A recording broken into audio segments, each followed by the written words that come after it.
केडगावमध्ये 4 अपक्ष उमेदवारांचा प्रचाराचा नारळ, स्वाभिमानाची लढाई ठळक।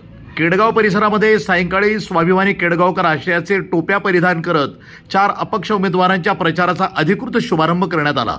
प्रचाराच्या प्रारंभ प्रसंगी उमेदवारांनी छत्रपती शिवाजी महाराज यांच्या पुतळ्याला पुष्पहार अर्पण केला। त्यानंतर केडगाव देवी तसंच दर्ग्याचं दर्शन घेत प्रचाराला सुरुवात करण्यात आली। ही लढाई स्वाभिमानाची असून केडगावकरांच्या अस्तित्वासाठी आहे असा ठाम संदेश देत हे अपक्ष उमेदवार थेट जनतेसमोर जात आहेत। पक्षीय राजकारणापेक्षा स्थानिक प्रश्न, विकास आणि केडगावकरांचा आत्मसन्मान हे केंद्रस्थानी ठेवण्याचा निर्धार त्यांनी यावेळी व्यक्त केला।